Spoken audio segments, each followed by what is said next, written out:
In Ukraine's Luhansk region, new images show the aftermath of an explosion at the headquarters of a Russian mercenary group. The Wagner Group, which has been accused of war crimes, had been using a hotel as its base in Russian-occupied territory. That hotel, now a crater, and Russia blaming Ukraine for the blast. Dramatic new images also coming out of Melitopol. Ukraine is fighting to gain back that city from Russia, which it captured back in March. Ukrainian forces have launched missiles in that area.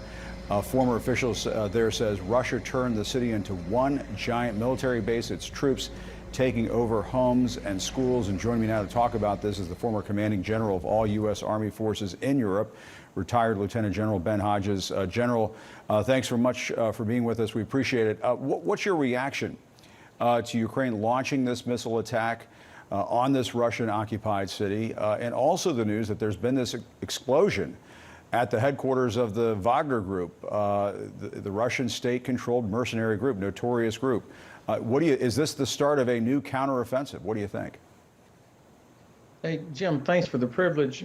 Well, first of all, the Russians must be very concerned that the Ukrainians continue to demonstrate creativity and innovative ways with technology to reach further and further to hit Russian targets. So the Ukrainians are obviously not sitting around waiting on the United States to provide everything that's needed. That's number one. Number two, I don't know that this is the start of a new counteroffensive. I think actually we're in the phase of what we would call condition setting, where the Ukrainian General Staff is going to continue to go after logistics and continue to go after command and control, so that in another month or 2 months, they'll be able to launch a successful next phase of their counteroffensive. So Melitopol sits right on one of the only two landlines of communication that go into Crimea. So hitting Melitopol will disrupt the ability of Russian forces to reinforce Crimea. And why go after the Wagner Group? Well, the Wagner Group, of course, has a certain sort of notorious cachet already. They're the ones that are continuing to pound away at Ukrainian defenses around Bakhmut. And so I think there is not only an operational benefit to knock out the headquarters of Wagner, if that's what they're trying to do, but also a symbolic way to hit back against forces that have caused a lot of damage and have been particularly brutal. So to step back from it, though, this is all about the Ukrainian General Staff going after headquarters and going after logistics, which I think are precursors, or what we call setting the conditions for the decisive phase of the campaign, which will be the liberation of Crimea. And let me ask you this. For the second time this week, Vladimir Putin floated the possibility that Russia may formally change its military doctrine of not being the first to use a nuclear weapon during a conflict. Do you think that's just a bluff? You raised the prospect there of the Ukrainians being able to retake Crimea.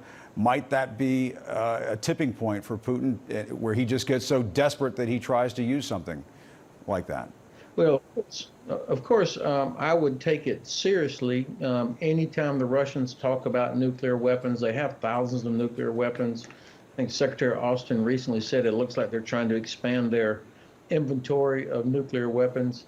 But I also think it's extremely unlikely that they would actually use them. I think the Russian General Staff and the Kremlin absolutely believe President Biden when he said that there would be catastrophic consequences. So there is no battlefield advantage for Russia to use it, and the price that they would pay would be, I think, too much for them.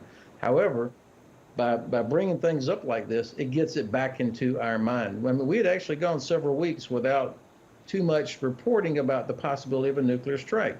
So this gets it back in people's minds as we enter this tough, cold winter.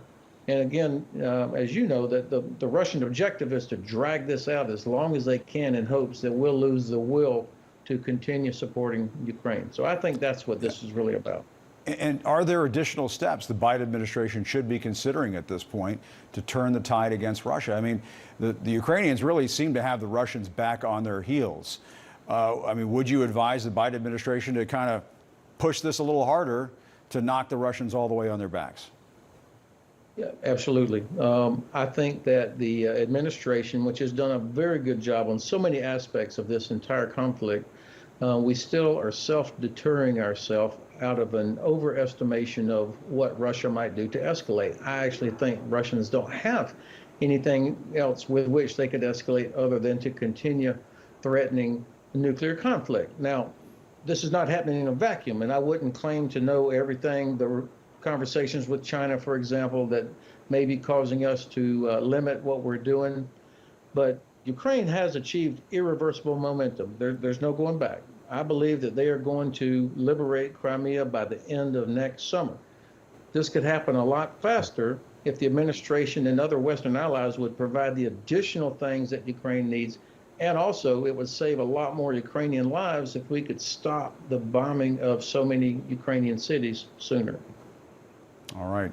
Lieutenant General Ben Hodges, we'll catch up with you again. We'll see about that prediction of yours about Crimea. That would be remarkable. But appreciate your time once again. Thanks so much. Thanks for the privilege, Jim. All right. Thank you.